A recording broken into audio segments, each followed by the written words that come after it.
Good evening. I want to talk to you tonight about the most important law governing human life. Not a law passed by Congress, not a regulation enforced by any government. A law as fixed and indifferent as gravity. And like gravity, it doesn't care whether you believe in it. It works on you whether you're paying attention or not. We become what we think about. That's it. 6 words. And I suspect most of you just did what men have done every time they've heard this idea. You nodded. You thought, yes, mindset, I've heard this before. And then you went right back to doing exactly what you were doing before someone said it to you. That's the tragedy. Not that men don't hear the truth. It's that they hear it, agree with it, and then live in complete defiance of it. So tonight, I'm not going to coddle you. I'm going to say the thing plainly, and I'm going to trust that you are man enough to sit with it. Let me describe a man I know. You might recognize him. He wakes up in the morning, not because he's ready, but because an alarm forces him out of unconsciousness. His first instinct, before he speaks a word to anyone, before he prays, before he thinks a single original thought, is to pick up his phone.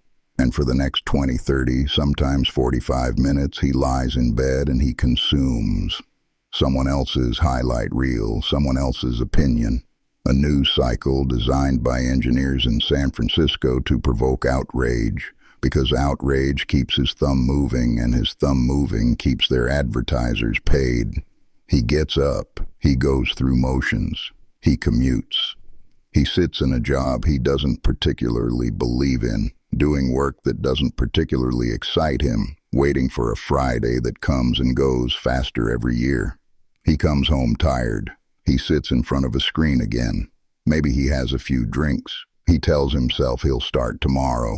The business, the book, the workout program, the conversation with his wife he keeps putting off. Tomorrow. Always tomorrow.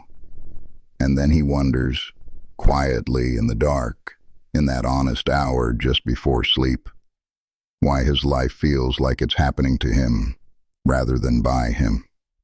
That man is not lazy. That man is not stupid. That man is simply unaware of what he is doing with the most powerful instrument he possesses, his mind. And so his mind, left without direction, has been colonized by algorithm, by habit, by the accumulated noise of 10,000 other people's priorities. And here is the brutal truth. He is becoming what he thinks about. Every single day, without exception, he is building a life, just not the one he says he wants. I recorded The Strangest Secret in 1956. 1956. And I told men then that the mind is like a field. Whatever seed you plant in it, it will grow. Plant corn, you get corn. Plant nightshade, you get poison. Leave it unplanted, and weeds take it over completely. Nature abhors a vacuum. The mind will be filled with something. The only question is whether you are the one choosing what fills it. In 1956, the competition for your mind was a television set and a radio. Maybe a nosy neighbor. In 2026, you are standing in the middle of the most sophisticated attention capture operation in human history. Trillion-dollar companies, some of the most brilliant engineers who have ever lived, have spent decades studying how to take your attention and hold it. They know your behavioral triggers better than you know yourself. They know that outrage travels 6 times faster than joy on a social network. They know that variable reward, sometimes you scroll and find something good, sometimes you don't, is the same psychological mechanism that keeps a man pulling the lever on a slot machine. And you carry this machine in your pocket. You sleep next to it. You check it 150 times a day. Now tell me, what are you thinking about? Here's what I want you to understand about the way the mind works. The subconscious mind does not evaluate. It does not apply judgment. It does not say, now hold on. Is this goal worthy of this man? It simply executes on whatever dominant thought you feed it repeatedly over time. This is not metaphor. This is mechanism. If the dominant thought in your mind, the one you return to 20, 30, 50 times a day, is "I wonder what's happening on the internet," your mind gets very good at craving distraction. It builds neural pathways toward restlessness. It becomes incapable of the long, sustained, uncomfortable thinking that produces anything of value. You will become a man who cannot sit alone with his own thoughts for 10 minutes without reaching for stimulation. And that man cannot build a business. That man cannot write a book. That man cannot lead a family. Not because he lacks the talent, but because the capacity for deep, directed thought has been slowly, pleasantly, voluntarily eroded. On the other hand, and here is the other side of this law, if the dominant thought in your mind is a clear, defined, specific goal, not a wish, not a fantasy, a goal, written down, returned to daily, thought about with focus and intention, your mind begins to organize itself around that goal. You begin to notice opportunities that were always there, but invisible to you before. You begin to make small decisions differently. You begin to hold yourself to a different standard because your self-image, the picture you carry of yourself, has changed. The mind moves toward what it most consistently dwells upon. This is not positive thinking in the greeting card sense. This is a description of how human consciousness operates. I want to talk about the 9 to 5, because I know it's sitting in the room. Most of you are employed, and there is no shame in that. Work is honorable, and a man who shows up reliably and does his job well is a man of integrity. But I want to ask you an honest question. Is the work you are doing the dominant thought in your mind? Is it the thing that fires you in the morning? Is it a contribution you believe in? Or is it a container, something you climb into each day to produce income, while your real life, your real self, waits patiently on the other side of 5 o'clock? Because if it's the latter, then here is what's happening. You are spending 8, 9, 10 hours a day in an environment that is not aligned with your deepest ambitions, and that is sustainable for a while. Men do it. But over years, the gap between who you are at work and who you believe you could be produces a quiet, grinding dissatisfaction. And that dissatisfaction, if you don't use it as fuel, becomes resentment. It becomes cynicism. It becomes the voice that says, "It's too late. It's too hard. It wasn't meant for men like me." I am not telling you to quit your job tomorrow. I am telling you this: the hours outside the job belong to you. From the time you leave until the time you sleep, those hours are yours. What are you doing with them? What are you thinking during them? What seeds are you planting? Because here is what I observed in 50 years of studying successful men.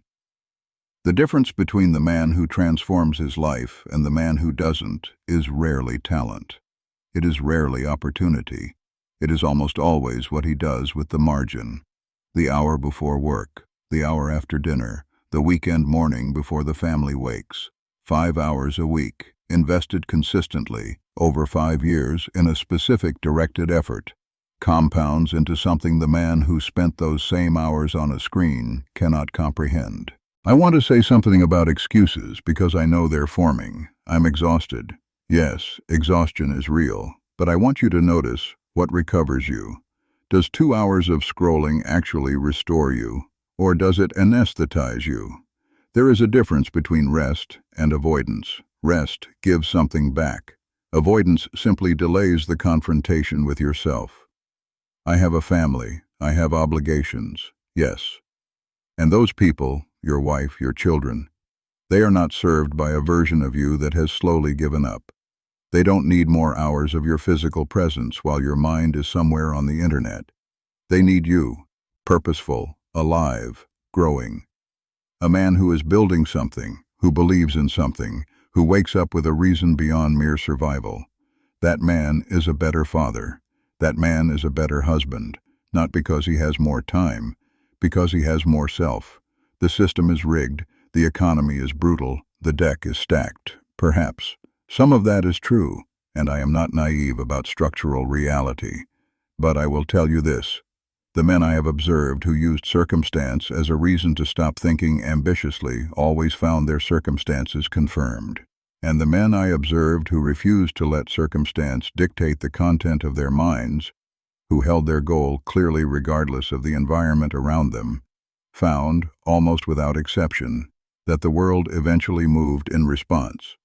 Your circumstances reveal your thinking. Over time, they are almost always a mirror. So, what do I ask of you tonight? Not much. In fact, something so small it will seem inadequate. I ask you to decide, clearly, specifically, in writing, what you want. Not what you think is realistic. Not what your father thought was possible. Not what the algorithm has convinced you to want. What you want. What kind of man you intend to be. What work you intend to do. What you want to build before you die. Write it down. Look at it every morning before you look at anything else. Think about it. Not obsessively, purposefully. For 15 minutes in the morning and 15 minutes at night, let that goal be the dominant object in your mind. Let your subconscious go to work on it while you sleep, while you commute, while you live. And then, and this is where most men fail, act on every idea that comes from that thinking. You will get ideas, small ones at first. Act on them anyway, because action is the language the universe responds to. Not intention, not inspiration. Action. Guard your attention like the asset it is, because it is the most valuable thing you own, and there are 1,000 forces tonight, right now as you sit there, working to take it from you. Every hour of focused, directed thought you protect is an hour compounding toward the man you say you want to become. And every hour surrendered to distraction is an hour that also compounds toward the man you are afraid you might already be. I close with this. The law I describe tonight has no mercy and no favoritism. It worked the same in Rome as it works in 2026. It does not care about your age, your race, your bank account, your zip code, or your past. It is operating on you right now, this moment, regardless of whether you choose to work with it. The question, the only question, is whether you will be conscious of it. Because the man who is conscious of it, who takes his mind seriously, who decides deliberately what he will dwell upon, and works each day to honor that decision, that man becomes, over time, something remarkable. And the man who remains unconscious of it, who lets the feed decide his thoughts, who lets the job decide his ceiling, who lets the years go by waiting for a different feeling to arrive on its own, that man becomes something too. Both are obeying the same law. Only one of them knows it. Good night.